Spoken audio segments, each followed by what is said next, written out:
Hey there, welcome back to the channel. Today we're diving into something that's going to blow your mind. We're talking about Napoleon Bonaparte. Yeah, that Napoleon, and how his story reveals the most brutal truth about powerful men and women that nobody wants to admit. Now, before you click away thinking this is just another history lesson, stick with me because what I'm about to show you is happening right now. In your life, in your relationships, and in the lives of every successful man you know. This isn't ancient history, this is your reality check. Picture this, you're Napoleon Bonaparte. You've conquered most of Europe. You're literally the most powerful man on the planet. Kings bow to you. Nations tremble at your name. You have unlimited wealth, unlimited power, unlimited everything. By every measure society uses, you're the ultimate winner. But here's the kicker, and this is where it gets interesting for you watching this. The woman you love most in the world, Josephine, treats you like garbage. She cheats on you repeatedly. She spends your money like water. She lies to your face.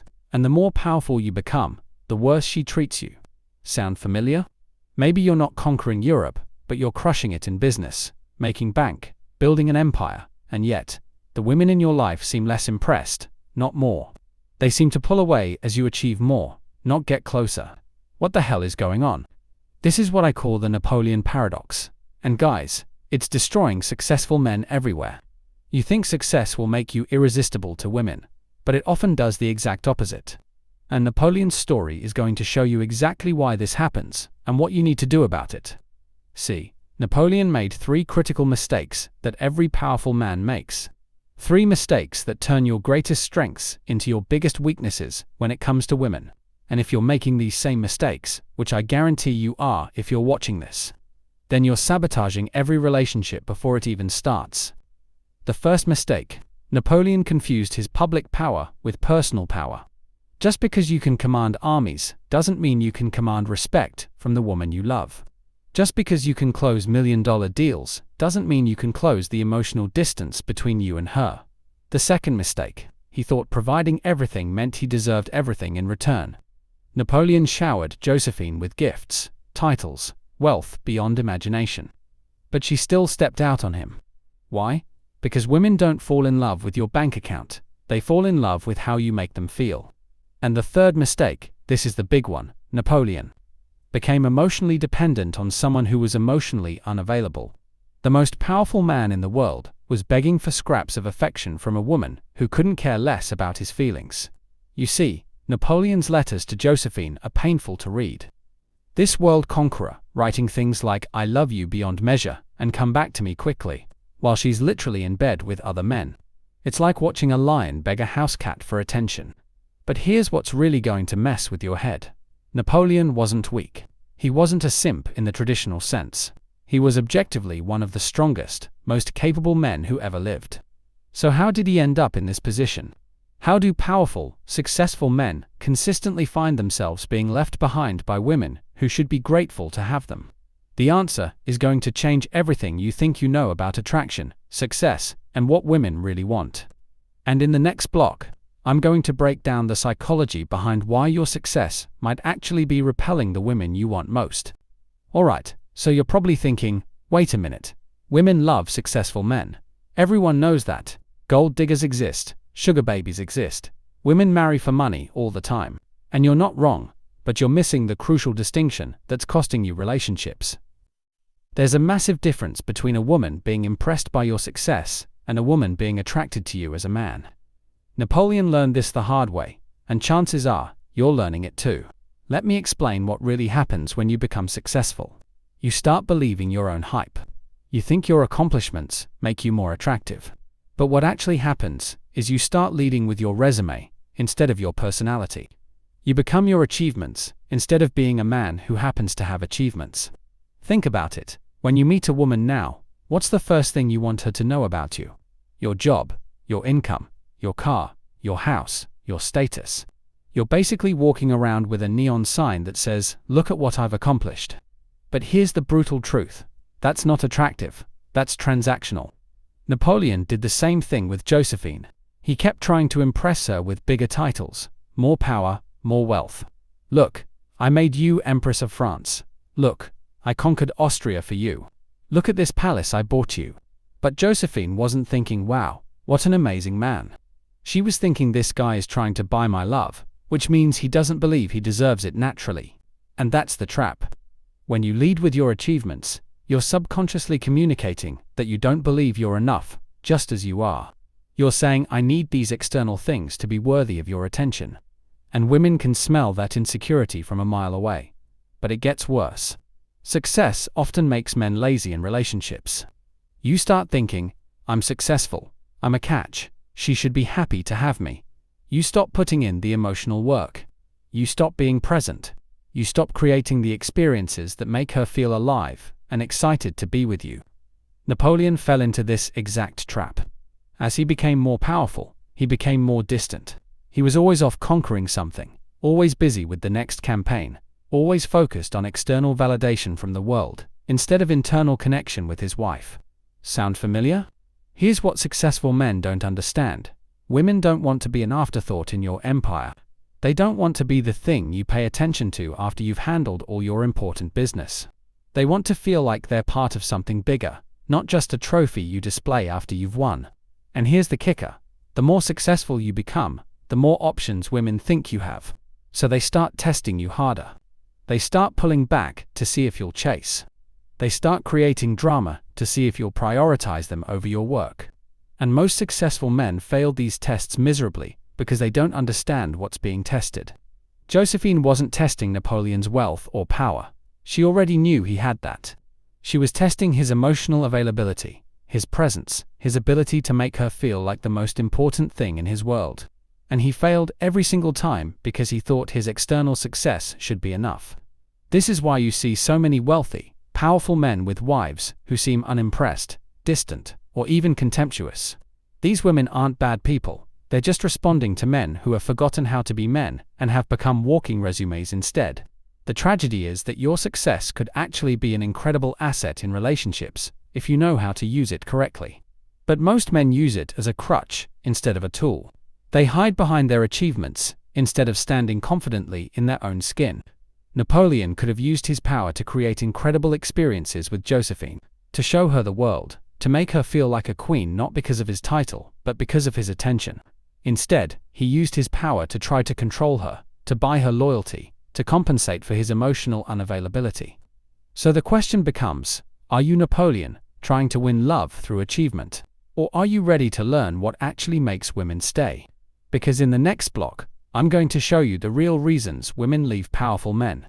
And it's probably not what you think. Okay, let's get into the meat of this. Why did Josephine really cheat on Napoleon? Why do women leave or emotionally check out of relationships with successful men? The answer is going to hurt, but it's going to set you free. Reason number 1, and this is huge: powerful men stop being fun. They become all business, all the time. Napoleon literally scheduled time with Josephine, like a meeting. He would send her formal letters about when he'd be available for her company. Can you imagine anything less romantic? When you're building an empire, whether it's a business empire or any other kind, you start treating everything like a transaction, including your relationships. You start thinking, I provide, therefore, I deserve. But relationships aren't business deals. They're emotional experiences. And successful men often forget how to create positive emotional experiences because they're so focused on logical, practical outcomes. Josephine didn't leave Napoleon because he wasn't successful enough. She emotionally left him because he wasn't present enough. She craved adventure, passion, spontaneity, and emotional connection. But Napoleon was always thinking about the next battle, the next territory to conquer, the next problem to solve. He was physically there, but emotionally absent. This is happening to you right now if you're constantly thinking about work during dinner, checking your phone during conversations, or treating quality time with your woman like an item on your to-do list. She's not asking for your money or your achievements, she's asking for your attention, and you're not giving it to her. Reason number 2, successful men become controllers instead of leaders. There's a massive difference, and most men don't understand it. Napoleon tried to control Josephine's behavior, her friendships, her activities. He used his power to restrict her, instead of using his leadership to inspire her. Control comes from fear. Leadership comes from confidence. When you try to control a woman, monitor her phone, restrict her activities, use your resources to manipulate her choices. You're communicating that you don't trust her, and you don't trust yourself to keep her interested. That's deeply unattractive. Real leadership in relationships means creating a vision that she wants to be part of, inspiring her to be her best self, and having the confidence to let her choose you every day, instead of forcing her to stay. Napoleon could have been the kind of man that Josephine couldn't imagine living without. But instead, he became the kind of man she couldn't wait to escape from. Reason number 3, and this one's going to sting. Successful men often become boring. They stop growing as people because they think they've made it. They stop being curious, stop having new experiences, stop pushing themselves outside their comfort zones. They become their job title instead of remaining dynamic, evolving human beings. Napoleon fell into this trap too. Early in their relationship, he was dynamic, unpredictable, full of dreams and ambitions. But as he achieved more, he became more rigid, more set in his ways, more predictable. Josephine could read him like a book, and that killed the mystery and excitement that initially attracted her. If your idea of a good time is talking about work, watching TV, or doing the same routine every weekend, you're probably boring your woman to death. She's not leaving you for a richer man, she's leaving you for a more interesting man. Success without growth is just expensive mediocrity. Reason number 4, this is the big one. Successful men often become emotionally unavailable because they're afraid of being vulnerable. They think showing emotion is weakness, so they shut down emotionally right when their woman needs connection most. Napoleon's letters show this perfectly. He would pour his heart out on paper, but couldn't be vulnerable face to face. He could express love in a letter, but couldn't handle emotional conversations in person. He was terrified that showing his true feelings would make him appear weak, but his emotional unavailability made him actually weak in the relationship. Women don't want a robot who provides resources. They want a man who can be strong in the world, but vulnerable with them. They want someone who can conquer business challenges, but also share his fears, dreams, and genuine emotions. They want depth, not just achievement. And here's the final reason: successful men often attract women for the wrong reasons, and then get angry when those women behave accordingly. If you're leading with your wallet, you're going to attract women who are interested in your wallet. If you're leading with your status, you're going to attract women who are interested in your status. Napoleon attracted Josephine partly because of his rising power and status. But then he was shocked when she wasn't loyal to him as a person. You can't build a transactional relationship and then expect emotional loyalty. You can't buy love and then be surprised when it's not real.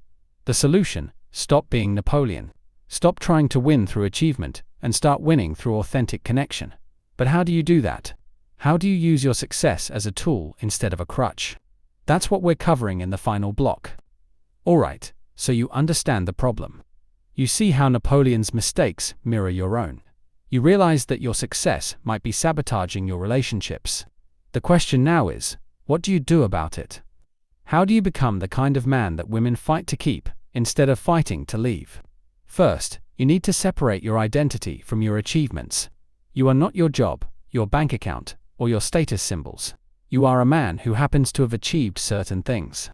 This shift in perspective changes everything about how you show up in relationships. Instead of introducing yourself as "I'm a CEO" or "I own 3 businesses," start introducing yourself as someone who's passionate about problem solving, who loves building things, who enjoys challenges. Lead with your personality and your character, not your resume. Let your achievements be discovered, not advertised. Napoleon should have been the fascinating, brilliant, visionary man who happened to be emperor, not the emperor who happened to be a man. The difference is subtle, but crucial. One creates attraction, the other creates transaction. Second, make your woman feel like she's part of your mission, not separate from it. Napoleon treated Josephine like an accessory to his empire, instead of a partner in building it. He would go off and conquer countries, then come back and expect her to be waiting patiently for him. That's not partnership, that's ownership. Instead, involve her in your vision. Share your challenges, your dreams, your fears about your business or career. Ask for her input. Make her feel like you value her mind, not just her body or her company. Women want to feel useful, needed, and valuable to your success, not just decorative. When she feels like she's contributing to something bigger than herself, she becomes invested in your success instead of resentful of it. She starts seeing your work as our mission instead of the thing that takes him away from me. Third, stay interesting and keep growing. Just because you've achieved success doesn't mean you stop evolving as a person. Napoleon became predictable and rigid after his early victories. Don't make the same mistake. Keep learning new skills, having new experiences, meeting new people, exploring new ideas. The most attractive thing about successful men isn't their money, it's their growth mindset, their curiosity, their willingness to keep pushing boundaries. If you're the same person you were 5 years ago, just with more money, you're probably boring. Take her on adventures that money can't buy. Use your resources to create unique experiences, not just expensive ones. The goal isn't to impress her with how much you can spend, but to create memories and emotions that she can't get anywhere else. Fourth, master the art of presence. This is huge. When you're with her, be with her. Not physically present, but mentally at work. Not half listening while checking your phone. Be fully there, fully engaged, fully focused on her. Napoleon's biggest mistake was treating Josephine like she should be grateful for whatever attention he had left over after handling his important business. But here's the truth. If she's not important enough to deserve your full attention, she's not going to stick around long enough to see your other achievements. Create sacred time that's just for her. Time when work doesn't exist, when your phone is off, when she's the only thing that matters. This doesn't make you weak, it makes you powerful enough to control your own attention, instead of being controlled by external demands. Fifth, learn to be vulnerable strategically. This doesn't mean becoming an emotional mess or dumping all your problems on her. It means being willing to share your real thoughts, fears, and dreams. It means admitting when you're wrong, asking for help when you need it, and showing her parts of yourself that the world doesn't get to see. Napoleon could express deep emotion in letters, but couldn't be vulnerable in person. Don't make that mistake. The woman in your life should see sides of you that nobody else sees. That's what creates real intimacy and connection. Finally, use your success to elevate her, not control her. Napoleon used his power to restrict Josephine's freedom and choices. Instead, use your resources and influence to help her become the best version of herself. Support her dreams, invest in her growth, celebrate her achievements. When a woman feels like being with you makes her life bigger, better, and more exciting, she's not going anywhere. When she feels like you're trying to make her smaller to make yourself feel bigger, she's already planning her exit. Remember, the goal isn't to find a woman who loves you because you're successful. The goal is to find a woman who loves you for who you are, and then use your success to create an incredible life together. Napoleon had all the power in the world but lost the woman he loved most because he didn't understand this principle. Don't be Napoleon. Be the man who's so genuinely attractive, so emotionally available, so committed to growth, that your success becomes just one of many reasons she can't imagine being anywhere else. That's the real power move. That's how you win at relationships while winning at life. And if you want more content like this, make sure you subscribe and hit that notification bell, because we're just getting started on unpacking what it really takes to succeed with women as a successful man.